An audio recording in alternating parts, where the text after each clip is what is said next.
Movie start होती है तो हम एक लड़की को देखते हैं। इस लड़की का नाम नीडी है, जो एक मेंटल एजाइलम में रहती है। एक दिन मेंटल एजाइलम की हेड नर्स इसके पास आती है, उसे खाना खाने को बोलती है। नीडी को भूख नहीं थी, इसलिए वो इसे आने से मना करती है, पर वो नर्स फिर भी इसे अपने साथ आने को बोलती है, जिस पर नीडी को गुस्सा आ जाता है और नीडी उसे पीटने लगती है। इसी दौरान वहाँ पर गार्ड आ जाते हैं, जो नीडी को पनिशमेंट के तौर पर एक अंधेरे कमरे में ले जाकर बंद कर देते हैं। वहाँ पर तन्हाई में बैठकर नीडी अपनी पिछली ज़िंदगी को याद करने लगती है।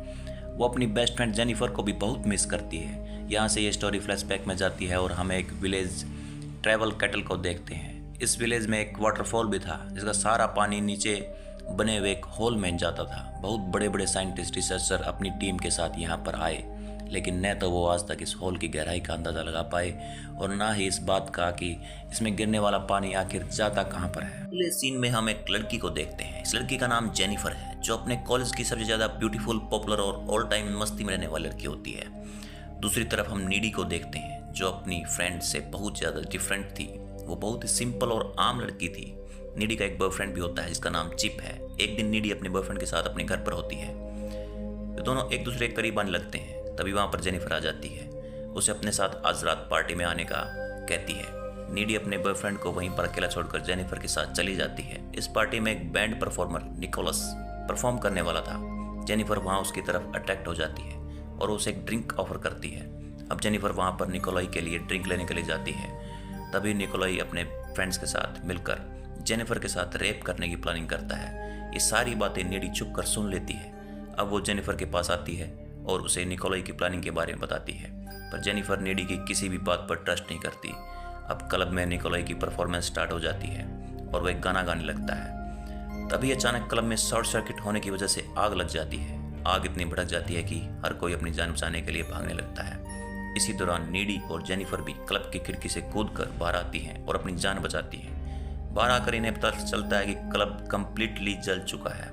तभी वहाँ पर निकोलाई भी आ जाता है और जेनिफर को वो अपने साथ चलने को बोलता है। नीडी जेनिफर को उसके साथ जाने से मना करती है, पर जेनिफर नीडी की सभी बातों को इग्नोर करके निकोलाई के साथ गाड़ी में बैठकर चली जाती है। नीडी वापस अपने घर आ जाती है। वो जेनिफर के लिए बहुत ज़्यादा परेशान होती है, इसलिए वो अपने एक्स बॉयफ्रेंड चिप को कॉल करती है और क्लब में होने वाले सभी बातें उसके साथ शेयर करने लगती है। इसी दौरान दरवाजे पर दस्तक होती है। नीडी अब डरते डरते दरवाज़ा खोलती है, पर वहाँ पर कोई नहीं था। नीडी वापस अंदर आकर ऊपर जाने लगती है। तभी उसे घर के रूम में से एक अजीब सी आवाज़ सुनाई देती है। वो डरते डरते अब उस रूम की तरफ जाती है तो देखती है वहाँ पर जेनिफर बैठी है, जो कि बहुत ही बुरी कंडीशन में थी। उसके सारे चेहरे पर खून लगा हुआ था। जेनिफर अब उसके घर का फ्रिज खोलती है और वहाँ से कच्चा मीट निकाल कर खाने लगती है। नीडी बहुत ज़्यादा डरी और सहमी हुई थी। जेनिफर अब जोर जोर से चीखती है और इसी दौरान उसके मुंह से ब्लैक कलर का खून भी निकलता है। नीडी को अच्छे से डराने के बाद वो वहाँ से चली जाती है। नेक्स्ट डे हम देखते हैं कि नीडी कॉलेज में बैठकर जेनिफर के बारे में ही सोच रही होती है। तभी वहाँ पर जेनिफर आ जाती है। वो बिल्कुल नॉर्मल लग रही थी। अभी दोनों क्लासरूम में आ जाती हैं, जहाँ पर प्रोफेसर पिछली रात क्लब में मर जाने वाले लोगों के लिए अफसोस कर रहा होता है। जेनिफर प्रोफेसर की यह सारी बातें सुनकर हंसने लगती है। ये देखकर नीडी काफ़ी हैरान होती है और उसे जेनिफर का इस टाइप का व्यवहार बिल्कुल भी अच्छा नहीं लगता। अगले सीन में हम एक लड़के को देखते हैं, जो इस कॉलेज के फुटबॉल टीम का कैप्टन होता है। वो काफ़ी सैड दिख रहा था, क्योंकि लास्ट नाइट क्लब में जिन लोगों की डेथ हुई थी उनमें इसके फ्रेंड्स भी थे। इसी दौरान जेनिफर वहाँ पर आ जाती है और उस लड़के का हाथ पकड़ के इसको अपनी तरफ अट्रैक्ट करने लगती है। वो दोनों अब करीब के जंगल में चले जाते हैं। वहाँ जाकर ये दोनों किस कर रहे होते हैं। तभी उस जंगल के सारे जानवर वहाँ पर इकट्ठे हो जाते हैं और उन्हें देखने लगते हैं। इसी दौरान जेनिफर एक भयानक रूप में आ जाती है और वो उस लड़के को मार देती है। इस लड़के की चीख की आवाज़ सुनकर कॉलेज का प्रोफेसर भी वहाँ पर पहुँच जाता है और उस लड़के की डेड बॉडी को देखकर पुलिस को इन्फॉर्म करता है। अगले सीन में हम नीडी और जेनिफर को फ़ोन पे बात करता हुआ देखते हैं। नीडी जेनिफर को बोलती है कि हमारे विलेज में इन दिनों बहुत ज़्यादा मर्डर हो रहे हैं। वो काफ़ी परेशान होती है, लेकिन जेनिफर को इसकी बातों से बिल्कुल भी फ़र्क नहीं पड़ता। नीडी जेनिफर के साथ बात कर रही थी, लेकिन वहाँ पर जेनिफर एक लाइटर के साथ अपनी ज़ुबान पर आग लगा रही होती है, पर इसकी ज़ुबान बिल्कुल भी जल नहीं रही थी। इसे देखकर हम समझ सकते हैं कि जेनिफर के साथ कुछ तो प्रॉब्लम है। नेक्स्ट डे कॉलेज में जेनिफर के पास एक जॉन नाम का लड़का आता है और उसे अपने साथ डेट पर जाने को बोलता है। जेनिफर डेट के लिए एग्री हो जाती है और रात को उसे अपने घर पर आने को बोलती है। रात को अब जब जॉन इसके घर पर आता है, वहाँ पर जेनिफर इसे किस करने लगती है जॉन नोटिस करता है कि इस दौरान इसकी आइज़ का कलर चेंज हो रहा है। ये सब देखकर जॉन डर जाता है और भागने की कोशिश करता है। जेनिफर फिर से इसे उसी भयानक रूप में आ जाती है और जॉन को पकड़कर मार देती है, उसे कच्चा खा जाती है। दूसरी तरफ हम नीडी को देखते हैं जो अपने बॉयफ्रेंड चिप के साथ बैठकर बातें कर रही होती है। इसी दौरान नीडी की नज़र जेनिफर पर पड़ती है। नीडी घबराकर वहाँ से निकलती है और अपनी गाड़ी में बैठकर वापस जाने लगती है। वो ड्राइव कर रही होती है, तभी रास्ते में फिर से उसे जेनिफर दिखती है। वो इसकी गाड़ी के ऊपर जंप करती है। इस सब के बाद नीडी घबराई हुई और डरी हुई जब अपने घर पर आती है, रोती हुई अपने रूम में जाती है। वहाँ पर फिर से जेनिफर को देखती है। इसके बाद जेनिफर आहिस्ता आहिस्ता नीडी के करीब आती है और उसे सीड्यूस करने लगती है। नीडी उसे ऐसा करने से रोक देती है। अभी दोनों बैठकर बातें कर रहे होते हैं। वहाँ पर जेनिफर इसे उस रात के बारे में बताती है जिस रात क्लब में आग लगी थी। जेनिफर बताती है कि उस रात जब मैं उन लड़कों के साथ गाड़ी में बैठकर गई तो वो मुझे वाटरफॉल के पास लेकर गए। वहाँ पर ये लोग सक्सेस पाने के लिए मेरी बलि देना चाहते थे। वहाँ पर निकोलाई जेनिफर से पूछता है कि क्या तुम वर्जिन हो। जेनिफर बहुत ज़्यादा डरी और सहमी हुई थी, इसलिए वो झूठ बोलती है और कहती है कि हाँ मैं वर्जिन हूँ। इसके बाद निकोलाई अपना चाकू निकालता है और जेनिफर की बलि चढ़ा देता है और जेनिफर को हॉल के अंदर फेंक देता है। ये सब करने के बाद निकोलाई को लगता है कि वो फेमस हो जाएगा, पर उसके प्रोसेस में एक कमी थी और वो थी जेनिफर का वर्जन ना होना। यही वजह थी कि वो जिंदा बच गई थी और उसमें शैतानी ताकतें आ गई थी। नीडी को ये सारी बातें बताते हुए जेनिफर अपने बाजू में कट लगाती है जो कि खुद ही फौरन ठीक हो जाता है।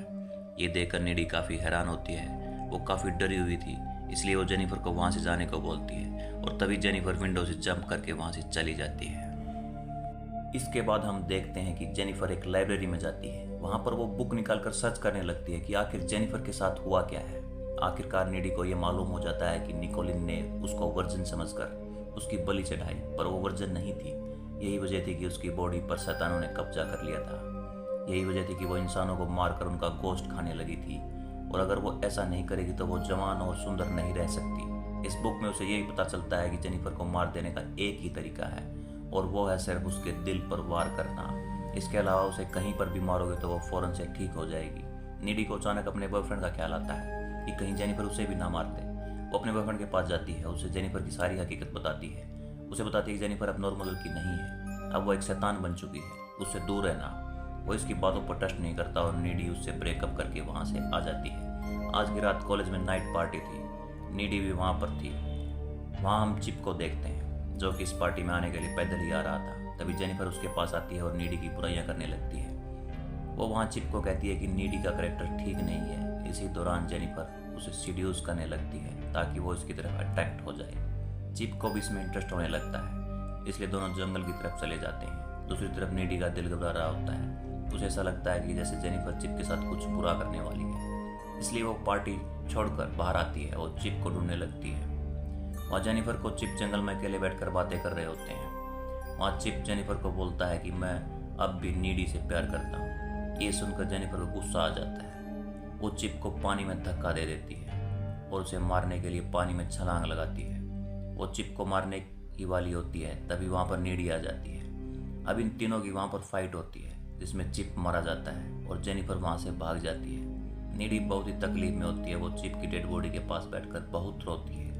नीडी बहुत ही ज़्यादा गुस्से में होती है, इसलिए वो जेनिफर के घर पर आती है और उस पर अटैक कर देती है। वहाँ ये काफ़ी देर तक लड़ती है। नीडी काफ़ी जख्मी हो जाती है, लेकिन वो ये जानती थी कि जेनिफर को कहाँ पर वार करके मारना है और आखिरकार वो उसके दिल पर वार करने में कामयाब हो जाती है।